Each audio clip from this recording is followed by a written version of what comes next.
unos hermanos, hermanas, hoy que hemos leído las lecturas que correspondían a la misa, el Señor viene a confirmar con el Evangelio que acabamos de escuchar lo que hemos visto en todo este día.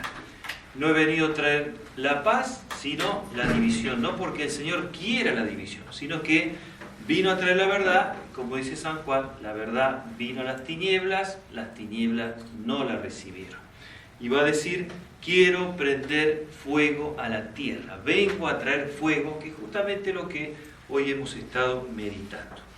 Vamos a empezar ahora, en esta misa y en la meditación de la noche, contemplar la pasión del Señor, que es la tercera semana de los ejercicios, para mañana quedarnos ya en la resurrección y en esa contemplación final que es llamada contemplación para alcanzar amor.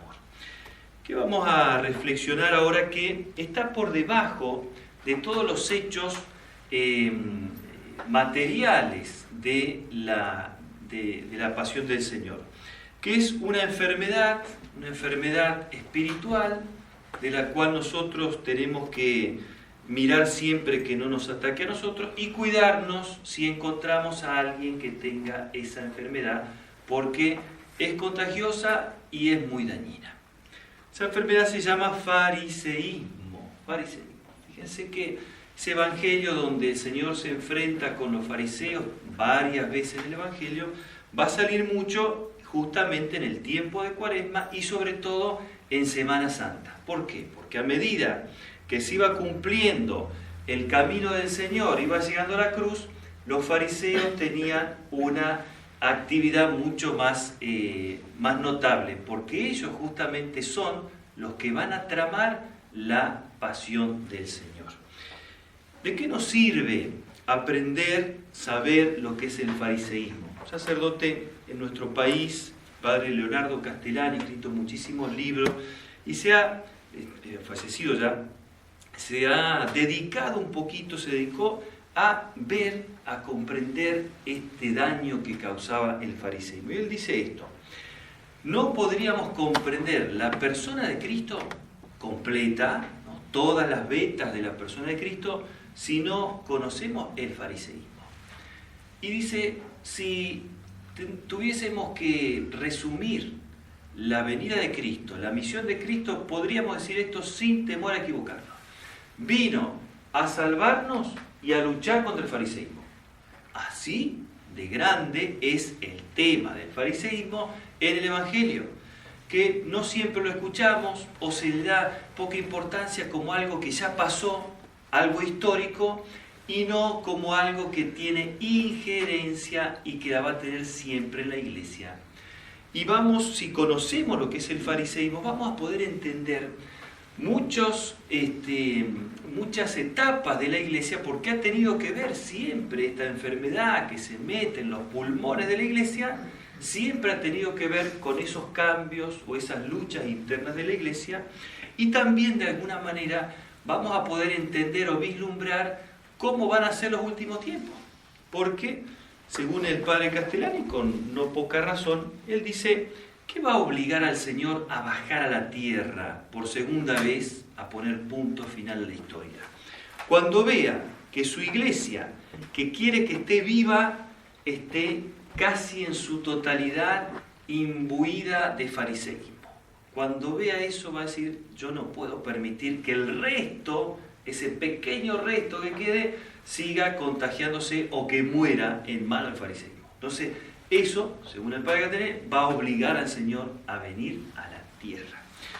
Porque el Señor, que se declara manso y humilde de corazón, que perdona cualquier tipo de pecado, hemos visto estos días, perdonó a la pecadora arrepentida, lo perdona a Zaqueo, tanta misericordia. Cuando se veía con un fariseo, se le soltaba la cadera, como decimos nosotros, ¿no? Se le salía la cadera, ¿no? Y le va a decir cosas que no eran piropos, ¿eh? Le va a decir raza de víboras. A nadie le gustaría que de la boca del Señor, de esa persona mansa y humilde, saliera esa expresión, raza de víboras. Sepulcros blanqueados. muy bonitos por fuera, pero podridos por dentro. Se lo va a decir el Señor. ¿Por qué? ¿Por qué lo sacaban de quicio los fariseos? Él que perdonaba cualquier tipo de pecado, ¿por qué esto no lo puede perdonar y le sacan de quicio? Porque el fariseísmo es esta enfermedad, este virus que ataca a las almas religiosas. No lo vamos a encontrar en el mundo, o lo vamos a encontrar así en cosas materiales, pero lo que al Señor le interesaba es este vicio, este defecto, este virus en las almas religiosas. Y es un virus que ataca a la virtud de la religión. Cristo venía a tender ese puente entre Dios y nosotros y se daba cuenta que ese puente estaba todo herrumbrado, todo carcomido por estos fariseos. Entonces destruían ese puente, esa religión, entre Dios y nosotros. Por lo tanto, eso lo sacaba al Señor. ¿Cómo se gesta el fariseísmo? No solamente histórico, dijimos, sino cómo se puede gestar en nuestras almas, o cómo empieza un alma de a poquito a caer en el fariseísmo. No es una cosa del día para el otro, de un día para el otro, sino pequeñas cositas. Primero, se empieza por una especie de asedia, una especie de tibieza, por lo que implica la vida virtuosa. Entonces yo estoy cansado, no quiero, como decía recién el Señor, no quiero seguir combatiendo, seguir luchando, me quedo a la orilla del camino y eso marca la tibieza. Sigo con una cáscara religiosa, pero ya mi corazón no se quiere convertir. No quiere seguir creciendo en el amor de Dios, no quiere seguir sembrando el amor de Dios a los demás, pero quiere seguir manteniendo esa cáscara religiosa. El que entre nosotros se ha dedicado muchísimo a ese tema de la tibieza es el padre Horacio Bojorge, jesuita uruguayo, ha estado mucho en Argentina y ha escrito muchísimos libros muy fáciles de entender sobre la tibieza o sobre la asedia, que es ese temor o esa falta de fuerza para lo que implica la virtud. Ya no quiero convertirme, ya llegué a un punto que no quiero seguir avanzando. Una especie de adormecimiento en la vida espiritual.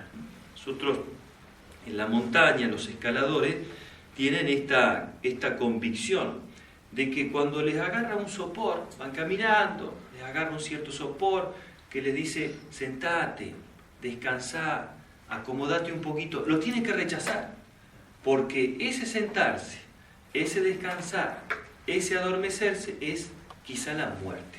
De hecho, se han encontrado muchos escaladores muertos, congelados, porque descansaron en vez de seguir caminando hacia la cumbre. Entonces, ahí empieza a gestarse.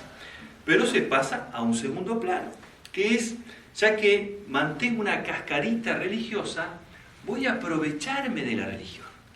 En vez de la religión ser un camino que me haga olvidar de mí mismo para llegar a Dios, lo voy a usar al revés. Lo voy a usar para mi provecho, ya que estoy metido en la iglesia, ya que tengo injerencia en la iglesia, lo voy a usar para mi provecho. Y ahí caemos todos. Primero, la jerarquía, nosotros, los curas, los que están más altos, porque tenemos cierto poder en las almas, ¿no? Y cuando yo no me entrego a Dios, puedo usar de mi gente, de mi pueblo, de las almas que yo dirijo, para mi provecho. Es lo que decía San Agustín cuando hablaba de los falsos pastores. Dice, son los que esquilan a las ovejas, le roban la lana, se queda con la leche, se queda con el queso, ¿no? Y que la oveja la agarre en la obra, ningún problema, ¿no? Es decir, no se preocupan por el rebaño, lo único que quieren es sacar provecho del rebaño, ¿no? O el laico, por ejemplo, que dice, bueno, yo siendo a misa, haciéndome ver, supongamos un pueblo chico, haciéndome ver, de alguna manera me da cierta jerarquía. Yo no comparto nada, lo que dice la iglesia, no me quiero convertir, pero no quiero faltar a la parroquia porque en la parroquia me hago ver. Me saludo con el párroco, me saludo con el obispo, entonces de alguna manera estoy sacando un bien para mí, egoísta, de la religión. Segundo paso. Pero llega el tercer paso, que es el paso dañino.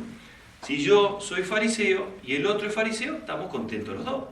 Pero cuando de repente aparece una persona que quiere vivir la religión en serio, que quiere vivir el Evangelio como el Señor manda, me empieza a molestar.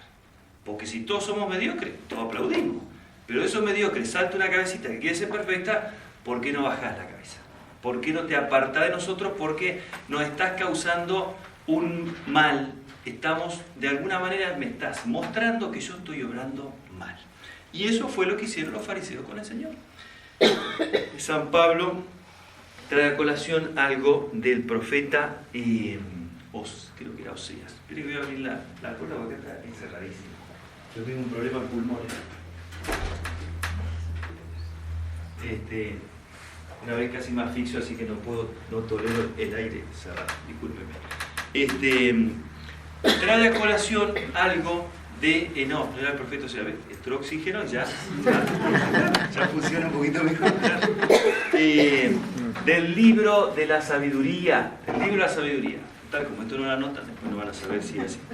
¿Qué dice esto? Dice el libro de la sabiduría, dicen los impíos, maquinan los impíos, tendamos trampas al justo, pongámoslo a prueba, talemos sus raíces, porque si dice que es hijo de Dios, a ver si Dios viene a salvar. Y van a decir esto, porque su sola presencia nos molesta. Eso es lo que hicieron con el Señor. Estaban cómodos, pero cuando apareció alguien que vivía el Evangelio de una manera genuina, de una manera original, tendamos trampas al justo. Talemos el árbol porque su forma de vivir es un vivo reproche a lo que nosotros hemos optado por vivir. Entonces, ¿qué es lo que cuál es el antídoto para este virus? La conversión permanente. No cansarnos de decir, tengo que volver al Señor, porque decíamos el primer día, volveré a la casa de mi Padre. Constantemente estar como inquieto, santamente decir, ¿por qué no un pasito más? ¿Por qué no una pequeña conversión? Porque todavía no llegué a lo que el Señor me pida. ¿Y qué es lo que tenemos que hacer si nos encontramos con una persona farisea? Dice este sacerdote que le tocó enfrentarse muchas veces, hay que tratar de esquivarlos. Porque el fariseo es destructivo y sobre todo si tiene poder, peor todavía. Fíjense que en el Evangelio el Señor evita muchísimo. Quisieron agarrarlo, se fue por un lado. Quisieron agarrarlo, pasó entre la multitud. Hasta que no había más remedio, los enfrentó, les dijo toda esa sarta de cosas que se llaman los ayes. Ay de vosotros, escriba y fariseo, piqui piqui. Les dijo todo y puso las manos para que los llevaran a la cruz. Es decir, una vez que uno se enfrenta con un fariseo, y si ese fariseo encima tiene poder, despídanse porque va a ser la crucifixión. Por eso, Padre Caterina decía, Señor, dame la gracia de no tener que enfrentarlos, y si vos me pedís algún día que lo enfrente, dame la fortaleza para aguantar el martirio directamente. Por eso le pedimos a María Santísima que nos haga siempre mirar en nuestro interior si nuestra religión se va transformando en una cáscara, se va transformando en algo solamente exterior y falto de conversión, que la Santísima Virgen nos amarre un poquito, nos despierte y podamos otra vez empezar el camino. Que así sea.